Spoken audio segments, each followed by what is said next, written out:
अऊज़ु बिल्लाहि मिनश्शैतानिर्रजीम बिस्मिल्लाहिर्रहमानिर्रहीम रब्बिश रह ली सदरी वयस्सिर ली अमरी वहलुल उक़दतम मिन लिसानी यफ़क़हू क़ौली आमीन। आप तमाम का हमारे यूट्यूब चैनल एडवोकेट अमीद AKD के फाउंडेशन में तहे दिल से और इस्लामी तरीके से इस्तक़बाल है। अस्सलामु अलैकुम वरहमतुल्लाहि वबरकातुहू। कि जिसके मीनिंग है आप तमाम पर अल्लाह की बेशुमार रहमत बरकत सलामती। आज का हमारा जो टॉपिक है वो इस लफ्ज़ पर डिपेंड है, pneumono ultra microscopic silico volcano कोनियोसिस। आप में से अक्सर लोगों को शायद ये लफ्ज़ समझा भी नहीं होगा कि मैंने आपसे कौन सा लफ्ज़ कहा है और मैंने आपसे क्या बात कही है। लेकिन आप में से हर किसी को ये बात पता है कि इंग्लिश लैंग्वेज में टोटल 26 लेटर्स हैं। और मैंने आपके सामने भी जो वर्ड कहा है उसको एक बार सुने, pneumono ultra microscopic silico volcano कोनियोसिस। इस वर्ड में टोटल 45 लेटर्स हैं जो कि इस तरह से हैं: NEUMONOULTRAMICROSCOPIC microscopic SILICOVOLCANOCONIOSIS pneumono ultra microscopic silico volcano कोनियोसिस। तो ये ऑक्सफोर्ड डिक्शनरी और कैम्ब्रिज डिक्शनरी के हिसाब से भी इंग्लिश लैंग्वेज का one of the longest word है। इस वर्ड का जो ताल्लुक़ है, इस वर्ड का जो रिलेशन है वो लंग्स से रिलेटेड एक बीमारी से है, एक डिसीज़ से है। और ये वो बीमारी है जिसका कोई इलाज नहीं है। और pneumono ultra microscopic silico volcano कोनियोसिस ये वॉल्केनो में जब वॉल्केनिक इरप्शन जब होता है उसमें से जो सिलिका के डस्ट पार्टिकल्स, सिलिका के बहुत ही फाइन पार्टिकल्स जब रिलीज़ होते हैं तो उसको सांस के ज़रिए कभी वो हमारे लंग्स में दाखिल हो जाएं तो उससे ये बीमारी होती है। आमतौर पे लोगों को लगता है कि pneumono ultra microscopic silico volcano कोनियोसिस ये सिलिकोसिस नाम की जो बीमारी होती है ये वही है।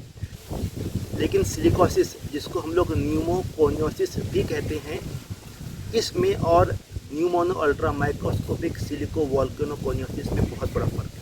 दोनों में फ़र्क ये है कि pneumono ultra microscopic silico volcano कोनियोसिस ये वॉल्केनिक इरप्शन के टाइम पर होने वाले डस्ट के जो पार्टिकल रहते हैं जिसमें सिलिका रहता है उससे ये उन सिलिका के पार्टिकल से होने वाली बीमारी को हम लोग pneumono ultra microscopic silico volcano कोनियोसिस कहते हैं। और जैसा मैंने कहा कि इसका कोई इलाज नहीं है।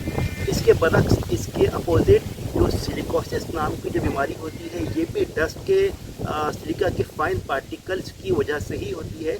लेकिन ये सिलिका के उन पार्टिकल्स की वजह से होती है जब टाइल्स फिटिंग करने वाले जब पत्थर की घिसाई करते हैं, खुसूसन मार्बल्स या फिर इसी तरह से ग्रेनाइट, एस्बेस्टॉस वगैरह, जब इन पत्थरों की घिसाई करते हैं तो इन पत्थरों की घिसाई के दौरान आप लोगों ने गौर किया होगा कि जब कभी आप लोगों के घर में या फिर कहीं पर या फिर किसी भी कंस्ट्रक्शन साइट पर आप लोगों ने देखा होगा कि जब ये मज़दूर जब इन पत्थरों की घिसाई करते हैं टाइल्स वगैरह यानी कि फिर कलपे वगैरह लगाने के लिए, उस वक्त बहुत ही फाइन पार्टिकल जो रिलीज जो होते हैं, तो ये फाइन पार्टिकल्स कभी सांस के ज़रिए कंटिन्यूसली हमारे लंग्स में जमा होंगे, उस वक्त ये बीमारी होती है जिसको हम लोग सिलिकोसिस कहते हैं। लेकिन जो मैंने आपको कहा कि इंग्लिश लैंग्वेज का लॉन्गेस्ट वर्ड है pneumono ultra microscopic silico volcano कोनियोसिस, तो इसका रिलेशन वॉल्केनो से है।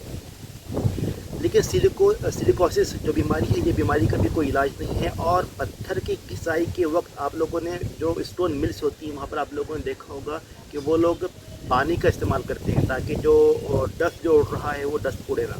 इसी तरह से स्टोन मिल्स में जब वो लोग काम पे, जब मजदूर, जब लेबरर्स जब काम करते हैं तो उन्हें स्पेशल मास्क दिए जाते हैं ताकि सांस के ज़रिए वो पार्टिकल्स उनके लंग्स में दाखिल ना हो। तो बहरहाल ये सिलिकोसिस के बारे में मैंने आपको शॉर्ट में कुछ बातें बताई, लेकिन हम लोगों का आज का टॉपिक है pneumono ultra microscopic silico volcano कोनियोसिस। तो जैसे मैंने आपको कहा कि ये एज़ पर ऑक्सफोर्ड डिक्शनरी और एज़ पर Cambridge dictionary one of the longest word है इंग्लिश लैंग्वेज का। इसकी कभी आप लोग हिस्ट्री कभी देखें तो आप लोगों को पता चलेगा कि ये लफ्ज़ सबसे पहले NPL यानी कि नेशनल पजलर्स लीग जो कि 1883 में फाउंड की गई थी। और इस लीग का मकसद ये है कि पजलिंग और वर्ड गेम की ऑर्गेनाइजेशन, जो लीग है ये पजलिंग और वर्ड गेम की ऑर्गेनाइजेशन है। तो इस NPL के जो प्रेसिडेंट थे जिनका नाम था एवरेट एम स्मिथ, इन्होंने सबसे पहले इस word pneumono ultra microscopic silico वोल्केनोकोनियोसिस को यूज़ किया था। और ये 23 फरवरी 1935 को एक न्यूयॉर्क का एक पेपर है जिसका नाम है न्यूयॉर्क हेराल्ड ट्रिब्यून, जो कि as per best of my knowledge फ़िलहाल अब ये बंद हो चुका है। तो उसमें 23 फरवरी 1935 को ये सबसे पहले पब्लिश हुआ था ये वर्ड। बहरहाल तो आपको आज का टॉपिक इन्फॉर्मेटिव लगा होगा और आपको बात समझ में आई होगी कि कितना बड़ा वर्ड है इंग्लिश लैंग्वेज का, जो कि 45 लेटर्स पर डिपेंड है। 45 लेटर्स मिलकर ये वर्ड बनाते हैं और इसका ताल्लुक उस बीमारी से है जो कि वॉल्केनो से निकलने वाले सिलिका के पार्टिकल्स को सांस के ज़रिए हमारे लंग्स में जाने से होती है। और ये एक ऐसी बीमारी है जिसका किसी तरह का कोई ट्रीटमेंट अब तक मौजूद नहीं है।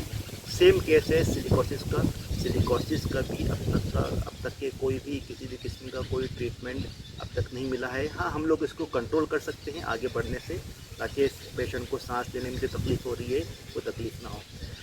सो आई होप कि आपको आज का टॉपिक इन्फॉर्मेटिव लगा होगा। May Allah bless you all and us with the goodness of both the world. और अल्लाह हमारे इस मुल्क भारत को में भाईचारा और एक पीस लेकर आए। आमीन। अस्सलामु अलैकुम वरहमतुल्लाहि वबरकातुहू।